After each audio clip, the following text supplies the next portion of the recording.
आप सभी का स्वागत है मेरे स्टडी ब्लॉग में। आज के मेरे ब्लॉग की शुरुआत होती है छत पर से, क्योंकि मैं छत पर थी तो मैंने अपने ब्लॉग की शुरुआत छत पर से कर ली थी। और मेरा होली का त्यौहार बहुत अच्छा गया। आप और उम्मीद है आप लोगों का त्यौहार भी बहुत अच्छा गया होगा। और आजकल तो सर्दी बहुत कम हो गई है, क्योंकि मार्च का महीना है और होली भी हो गई है। तो होली के बाद तो वैसे भी सर्दी कम हो जाती है।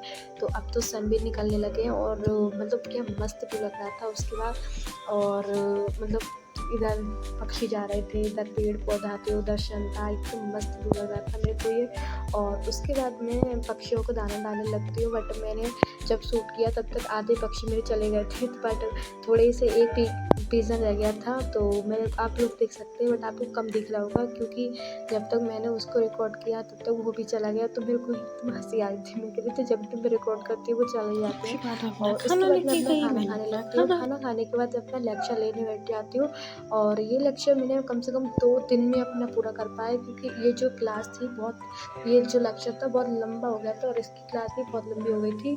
और मतलब मैम ने एक ही पूरी लेक्चर में पूरी बुक को मतलब कंप्लीट कराने को बोला था। तो ये मैम ने बोला था कि एक ही क्लास में एक ही लेक्चर में मैं पूरी बुक को मतलब कंप्लीट कराऊंगी। तो मैम ने बोला था, तो भाई अब हम लोग को तो लेना ही लेना। तो मैंने ये 2 दिन में मैंने अपनी इस बुक को इस लेक्चर को कंप्लीट कर पाया। तो मेरा ये दूसरा दिन था, क्योंकि एक दिन मैंने पहले किया था वो मैंने रिकॉर्ड नहीं किया था। तो उसको और मैम साथ ही साथ उन लेक्चर के साथ साथ थोड़े मैथ्स क्वेश्चन बता रही थी और थोड़े ऐसे भी क्वेश्चन बता रही थी। मतलब थोड़ा बहुत होमवर्क भी दे रही थी मैम। और मतलब मैम बहुत अच्छा भी पढ़ा रही थी, मेरे को अच्छा भी लगा था। उसके बाद मैं अपने कुछ आर्टिकल्स को देखने बैठ जाती हूँ, क्योंकि मैं अपनी लेक्चर के साथ साथ मैं ये तो नहीं बता रही मैं किसकी क्लास ले रही थी, बट मैं ये बता रही हूँ उसके साथ साथ मैं अपनी थोड़े बहुत आर्टिकल्स को भी साथ में लेकर चल रही हूँ। क्योंकि अब तो मेरी जो NCERT चल रही है ना, उसमें थोड़ी आर्टिकल्स भी आने लगे हैं। तो उसके साथ साथ मैं आर्टिकल्स को भी देख रही हूँ। तो वैसे तो आप लोगों को पता है मैं ज़्यादातर खान सर के लेक्चर को फॉलो करती थी, पर अब मतलब मैं मतलब ऐसा नहीं है कि खान सर के लेक्चर को ज़्यादा फॉलो करती हूँ, बट हाँ करती हूँ उनके थोड़े। मेरे को लेक्चर भी अच्छे लगते हैं और उनका जो पढ़ाया हुआ होता है मेरे को बहुत अच्छा भी समझ आता है। तो और पर मैंने इनकी आपको पता नहीं, मेरे को याद नहीं है किनका है, बट मैंने इन सर के लेक्चर लिए तो मेरे को इनका भी लेक्चर अच्छा लग रहा था और इनका समझ भी आ रहा था। क्योंकि ये सर भी मतलब अपनी भाषा में कहते नहीं, अपनी भाषा में जो समझाते हैं उसको अच्छा लगता है। तो ये सर भी अपनी भाषा में समझा रहे थे, तो मेरे को भी अच्छा लग रहा था। और इनकी लेक्चर भी मेरे को बहुत अच्छे समझ आते थे। बट और हाँ, इनके भी लेक्चर मेरे को अच्छे लग रहे थे। और ये भी सर भी थोड़े साथ साथ क्वेश्चन भी बता रहे थे और मतलब एकदम अच्छे से समझाते हैं जैसे खान सर समझाते हैं। बट हाँ, ये तो नहीं कह सकती कि हर टीचर एक जैसा पढ़ाता है, बट हाँ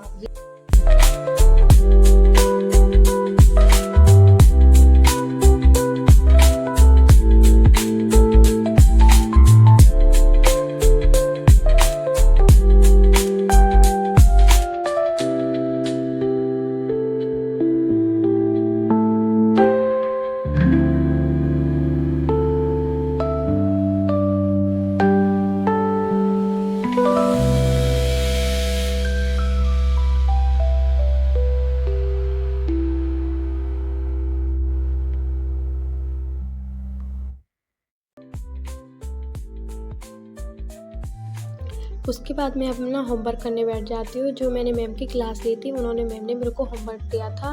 कुछ मरुस्थल थे, उनको मेरे को लोकेशन में वर्ल्ड मैप पर देखना था कि कौन सा मरुस्थल कहाँ पर है महासागर में, कौन से महासागर में है, और उसकी लोकेशन को देखना था। और वो ये देखना था कि वो कोल्ड है या हॉट है, और ये देखना था और उनको याद भी करना था। तो बट मैंने याद तो नहीं किए हैं और मैं उनका लेक्चर ले लिया। ये मैंने लेक्चर दूसरे सर से लिया है। तो इन सर का भी लेक्चर मेरे को बहुत अच्छा समझ आया था, क्योंकि हाँ वो भी अच्छा पढ़ा रहे थे और एकदम मतलब समझ तो आ रहा था। क्योंकि एक कारण मतलब इसलिए समझ आ रहा था क्योंकि वो साथ साथ मेरे को क्वेश्चन भी सॉल्व करा रहे थे। क्वेश्चन जब सॉल्व करा रहे थे मेरे को और अच्छे से समझ आ रहा था, और वो मैप भी दिखा रहे थे साथ साथ। तो मैप देख कर भी और अच्छे से समझ आ रहा था। और बाय।